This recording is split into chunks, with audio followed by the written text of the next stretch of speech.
haadhasaa kaddama haadhasaa waa'ee jaallata sababa sanaa jedhee dhufee ana ilaalu sahabaata ullee mis godhe jechuudha sababa haadhasaa jedhee gaafa haati isaa darbitanii dhufa nama du'aa haadhaa qabu du'aa kadhachiifadhaa jedhanii way sabqaraniidha milikkata isaa himanii jechuudha milikkita isaa himanii akkam value godhanii achi booda gaafanni dhufee jedhu sahaboonni yeroo Umar radiyallahu anhu kan inni dhufe miti du'aa kadhachiifatanii Umartu karatti barbaadee argate jechuudha subhanallah value akkas kennaniif jechuudha namni haatiniif abbaan eebbisee jedhe ijatu banamaaf akkamittuu ta'u beekesaan keessatti umurii jarree yeroo bicina keenya nu guddisanii hamma immoo ofii jaraa akkas ilaalamuu barbaadanitti yoo ilaalte jette duniyaan keen bareeda borillee atillee dulloomuutu dhufa ijoolleen kan keessa ilaalu akkuma jara ilaalte gaafa immoo har'a jararratti ati itni taate ijoolleen kan kee borillee akkuma si jara gatte akkuma ati exercise goote akkasuma si dhufa jechuudha si quunnamuuf deema dargaggummaaniis ni darbiti kana yaadeellee namni haadhaaf abbaaf tola ooluu qaba jedhee yaada. Haadhaaf abbaadhaaf tola ooluu keessatti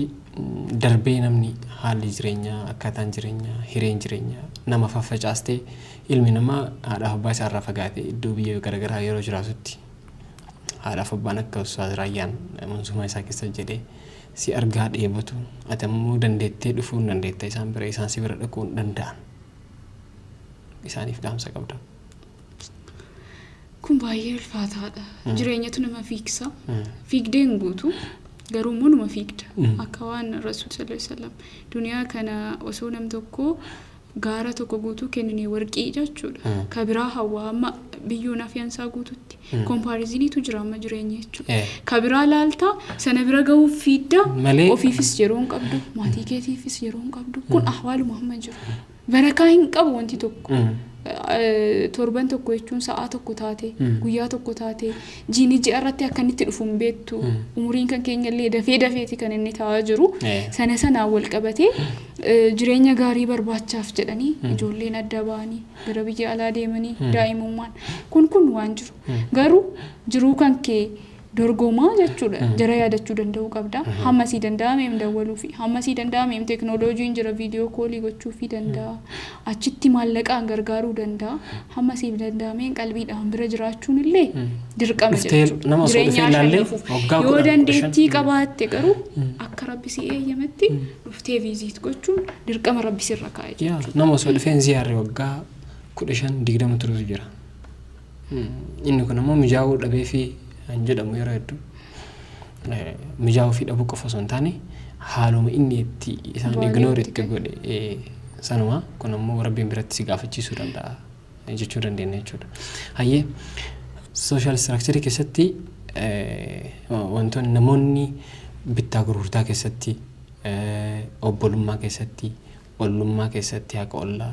kayrii wal ajajuu hamturraa wal dhorguu keessatti walitti kooruu fi walitti boonuu dhabuu keessatti isa kanneen akkam ilaalla. Inni kunis qarooma biyyoota biraatti civilizationii kun kufaadha. Namni ollaa waliin beeku agar Rasuulli sallallahu alaihi wasallam la taqumu as-sa'a hatta la ya'rifu al-jaru jara yookiin akka jecha biraatiin ta'uu danda'a dogongora kiirraa ta'e haga ollaa isaan beekne takka haga ollaa walolaatti qiyaamaan dhaabattu jedhanii namni ammoo ollaa isaatii waliin beeku hawaasummaan hin jiru haqa ollaa haqa bittaa gurgurtaa in haqa ollaa kana yoo namni biyya alaatti namni waliin beeku asiyyuu dhufee jira magaalaa irratti namni waliin beeku iddoo baadiyyaa irra faayoo ta'e malee namni gibbii tokko keessa galee osoo waliin beekne waggaa tokko waliin jiraachuun jira mana tokko keessa galee jechuudha manuma tokko keessa kifilii gargaraa kireeffate yookiin ammoo kifilii gargaraa waan jiraatuuf qofa appaartimentii tokko keessa filoorii tokko irra jiraatee wal beekuu dhabuun jira ijaan bichaa wal argee osoo waliin dubbisiin darbuun jira inni kun hawaasummaa keessatti inumaa disorderii geessuu hin danda'u namni tokko yoo ignore godhamee kophaa isaa bobba'ee deebi'u dhiibbaa bal'aa uumuu hin danda'u. Sirrii haqa ollaa maalii fi rabbiin subhaanahu wa ta'aalaa value kan itti kennee ammas immoo Rasuulli sallallahu alaihi wasallam nam tokko osoo halkan kaatee leelii dhaabbattu osoo salaata salattu garuu ollaa isheetiif fitnaa guddaa waan taateef isheen kana zaabaati kan illee fardii malee waa biraa tokko illee hin daballe ollaa isheetiif raahaa waan taateef jennan kan namni sigaatii malee jiraatu taanaan isheen kan jannataati jedhanii fi kun kan agarsiisu ollaa keenya kanillee ati waan tokko yoo taatu tokko kan dura bu'u ollaadha kan dura bu'ee argumaatii fira kan kee malee jechuudha so sana value kennamee fi jiraatama ture kanaan dura amma garuu yoo laallu kan amma haalli ammatti jiru westernization aadaan hojii keenya baay'ee ulfaatee jira namni ganama bayee galgala gala especially katama guddaa irratti crowdingidha yeroo galee jedhe mana koo jedha achi booda hammas ganama baa hammas galgala gala hammas ganama gaa value walii kennuun hin hafe hundinuu yaa nafsi jechuu ta'e yaa contribute yoo bicate yoo waan value walii kennu taane baay'ee guyyaa dhuma free taanillee wal arguun yeroo baatullee yeroo akkana wal quunnamte salaamataa walii jechuun salaamni yookaan immoo nageenyi rabbii sirraa jiraatu jedhanii wal eebbisu siigalee sunillee value guddaa qaba maaliif hamma wal jaallattanitti wal rabbitti namanne waan isin jaallachiisu isinitti himuu jedhanii rasuulli sallallahu alaihi wasallam salaamataa gidduu keessan baay'isaa namni akkamitti wal jaallata salaamataan ulfaatee jiru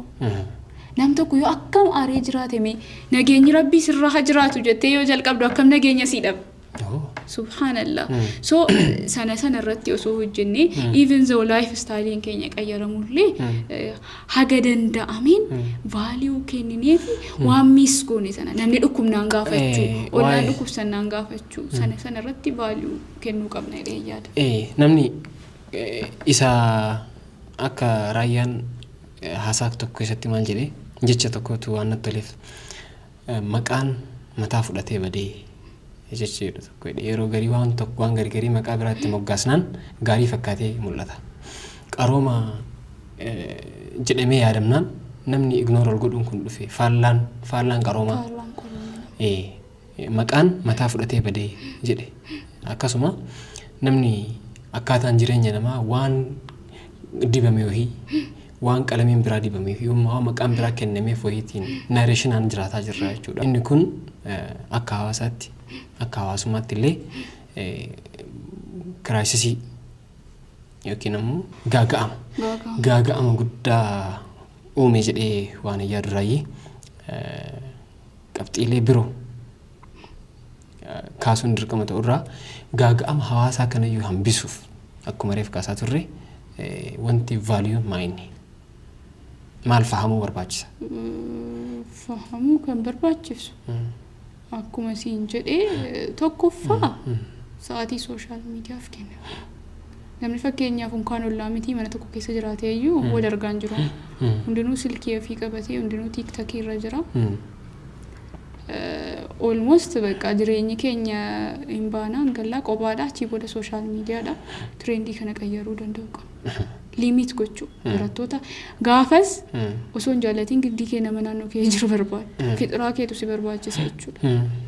gaafa immoo beqa asiis achiis nama biraa wajjin koofalaa beqa wama jiru scroll godhaa jireenyi kan kee achi ta'u maalummaan keellee waliin quunnamu baay'ee waliin quunnamu akkuma jiraatti hamma fakkeenyaaf namni fiilmii garaagaraa ilaalu yaanni isaa maal isaa akkas ta'a nama as jiruun fiitiin godhu nama achi wajjin jiraachuu hin danda'u qobaadhuma jiraate macarrashaa laayii depressed ta'ee dhukkuba garaagaraa waan jedhu sammuun isaa isa qofa sappoorti godha wanti jiru waliin fiitiin godhu jechuudha dhukkuba garaagaraa saaxilamuu danda'a bultiilee diiguu danda'a jechuudha kanaaf jennaan inni tokkoffaan akkasii inni lammaffaan immoo amantaa ofii sirriitti beekuudha qaroomina islaamaa keessaa akkuma jedhu qaroomina addunyaa yookaan immoo civilizationiin kompoonentii 7 qaba inni irra jiru lamman saalaaleerraa inni sadaffaani moral and spiritual value dha moral and spiritual value kamiin caalaa iyyuu baay'ee barbaachisaadha maaliif seete society moraalii hin qabne akkamitti qaroomaadha jedhamuu danda'a akkuma horii tokko akkatti dhufee bakkatti dhufetti waan hunda yoo godhu ta'e yoo daangaan hin jiraanne akkamitti jireenyi akkamitti qaroome akkamitti araadome jechuu dandeenya faallaa araadummaa ta'uu danda'a faallaa araadummaati moraaliin hin jiru ennaan jechuudha rabbiin kanaaf ikkoo moraal value irratti yoo dubbatu uffata yookaan immoo uffannaan kan keenya har'a nutti jirru keessatti dubartoonni just qullaa ba'uuni indirectly amma fakkeenyaaf duraani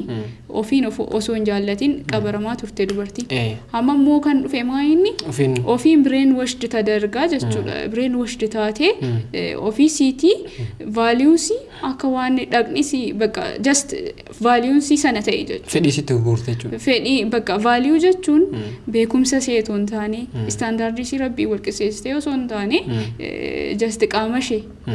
akka qodaatti of lakkoofte akkuma dura akka qodaatti osoo hin jaallatin lakkaa'amte amma immoo jaallattee akka ofiin of submit sanatti godhamee jira sii galee moral value lost godhameera rabbiin subhaanahu wa ta'ala badii kamuu waan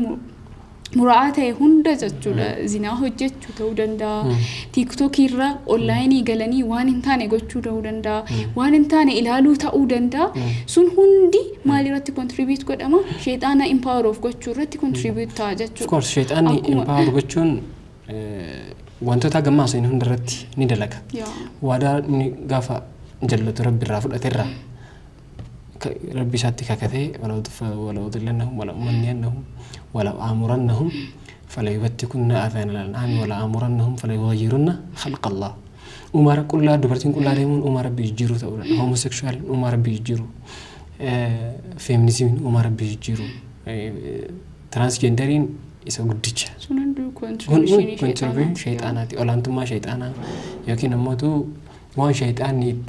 تسي أفيري فانا أفيرمو فانا هرفوتو إنما وانتكن qarooma jechuun hanga shayxaan horrufuu ta'etti lakkaa'ama jechuun dandeenya ka amma jiru maaliif jennaan addunyaan har'a shayxaanaan hoogganamaa jirti yaanni jedhu namoota baay'ee biratti ifuma wanti warroonni addunyaa hoogganaa jiran faamiliidhaan addunyaa hoogganan hedduun isaanii faamilii shayxaana gabbara waan ta'aniif waanuma shayxaanni waadaa seensifate sanatti addunyaa qajeelchaa jiranii sanuma siyaasni jirus adeemsi jirus dippiloomaasiin jirus kan mara dipende ta'a wanni protokoolii jedhamee fi yeroo qullaa ta'uu ta'utti yeroo namni qullaa ta'e achi bahu ta'utti moodeeliyoonni jedhamu fi yeroo qullaa ta'uu ta'utti kuni waadaa shayxaanaa kakuu shayxaanaa sana mirkaneessuu jedhame jedhee yaada maal jetta sirriidha yoo shayxaanni waayizee shayxaana tokko kana godhareettee iyyuu namantu rabbitu kana irratti naa jajjaa haddiyeeti jettu si taasisa jechuudha yoo gara ofiitti hin deebine yoo rabbi gaayid singuune baay'ee ulfaata wanti sun badii dhuma ta'uu iyyuu hin beektu በጣም the most right yookaan immoo baay'ee sirrii akka taate fiil goota mirga rabbi si kenne seeta yaa akkasitti guddatte ka kaayyoon kee amma fakkeenyaaf daa'imni tokko sabiyyummaa kaasee TikTok irratti waan hin taane ilaalaa yoo guddate yookaan immoo akkaataa itti qaama diddibattu ilaalaa akkas jedhaa yoo guddate isheedhaaf wanti guddaan maayinni qaama ofii of bareechanii jiraachuudha siigaleenna so shape karaan itti godhamaaru karaa sana waan ta'eef jennaani kanumaafuu kan moraaliif spiritualiin vaaliuun keenya waan kufee jiruuf jennaani qaroominni amma jiru qaroomina dhugaadhaa jechuun dandeenya qaroomina guutuudhaa jechuun dandeenya kanaaf rabbiin wallahu amarana biha قل إن الله لا يأمر بالفحشاء أتقولون على الله ما لا تعلمون نمني مرقسيتي أكامنتي تنموانتك يورجي نما سفل مجرى وفي ساتي كراي ساتي كتي مرقسيتي مالت الأورجين مسنجر الجرى قالوا ربين لا يأمر بالفحشاء وأنا بيكني نركن دبتنا جل جرى كورس دانغار بيلي كان دانغار بيلي indirectly جتشام بافتني دبتون دانغار بيلي سركاسني جبسوتي نما أفيرا هيدا وتوتا كينيا سجنتان كينيا با يديرادا وانتي jireenya akkaataan jireenya hawaasaa akkaataan jireenya uummataa akkaataan qarooma addunyaa akkaataan hooggansa addunyaa guutuun baay'ee amantiirraa waan fagaatuuf isa amantiidhaan walitti araarsuu yaaluun baay'ee qabxiilee baay'ee asuu barbaada riisarchii baay'ee fudhatu barbaada inni kun ammoo baay'ee nutti waan dheerateef nuuf kolchaas hin jenna hanga sagantaa biraatiin walitti deebinuuf turtii gaarii keessa nu jiraadha تكن ربي يسوي لنا هاتو والسلام عليكم ورحمة الله وبركاته